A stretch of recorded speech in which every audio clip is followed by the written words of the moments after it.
strategi kampanye yang menjadi pembicaraan internasional, yaitu kampanye Capres dan Cawapres Indonesia yang sukses meraih karena menggunakan TikTok dalam kampanye. Pasangan 02, Prabowo, dicitrakan sebagai kakek lucu yang gemas Tero grandfather, penyayang kucing semua, dijogetin aja.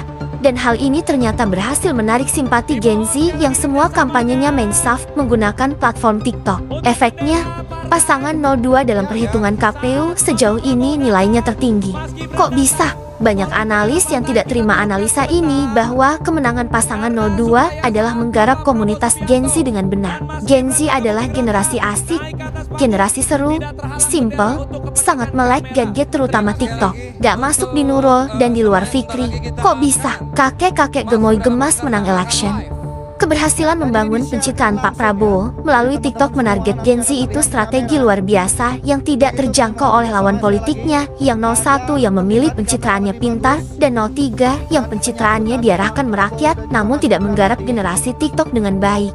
Dengan tokoh lucu joget-joget, dengan gaya yang unik kayak orang lagi mau silat, menggemaskan sekali.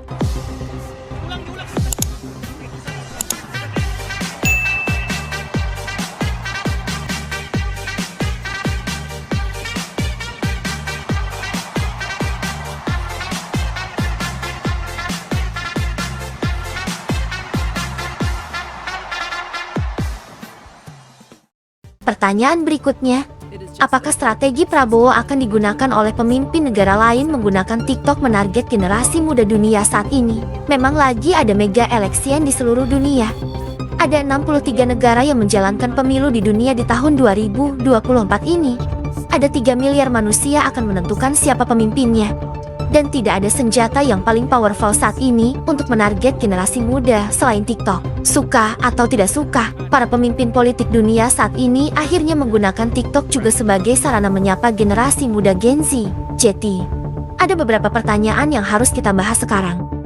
Apakah benar TikTok menjadi senjata politik yang ampuh untuk mempengaruhi dunia politik dan menarget anak muda? Kemudian, mengapa banyak politisi dunia yang menggunakan TikTok sekarang ini? Pertanyaan terakhir, apakah TikTok adalah new election battleground, medan perang pemilu terbaru di dunia ini? Kita bahasnya lebih lengkap lagi. Apakah kalian pernah mendengar nama fentanyl? Fentanyl adalah obat yang 50 kali lebih dahsyat dari heroin, 100 kali lebih dahsyat dari morfin, dan fentanyl sangat membuat orang kecanduan parah. TikTok disebut sebagai digital fentanyl. Sosial media. TikTok adalah aplikasi media yang didirikan tahun 2016 oleh sebuah perusahaan Tiongkok, ByteDance.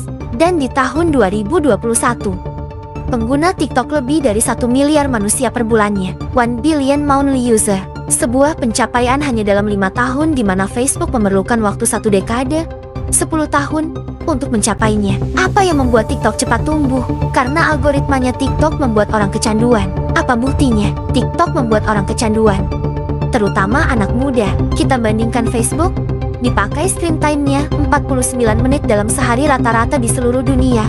Instagram dipakai 51 menit dalam sehari rata-rata di seluruh dunia. Dan TikTok digunakan 95 menit dalam seharinya.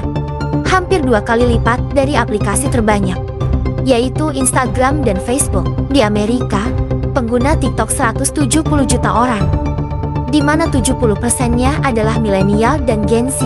Angka 170 juta tadi adalah separuh penduduk Amerika, di mana awalnya Amerika mencoba melarang TikTok.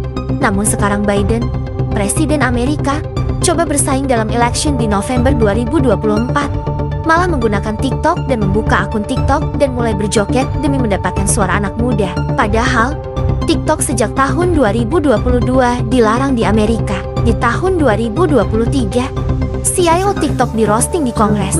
Namun anak muda Amerika sangat tergila-gila dengan TikTok. Akhirnya, Biden menyerah, malah berbalik menggunakan. Tepat ketika acara Super Bowl NFL-nya di Amerika, Biden mengatakan dia di TikTok sambil mengajukan pertanyaan, Kansas City Chiefs yang akan menang Super Bowl atau San Francisco 49er yang akan jadi pemenangnya. Sekarang dua kakek-kakek Biden dan Trump berjoget di TikTok mengikuti kesuksesan cuddling grandfathers Prabowo Subianto, memperebutkan Around the World di November tahun 2024.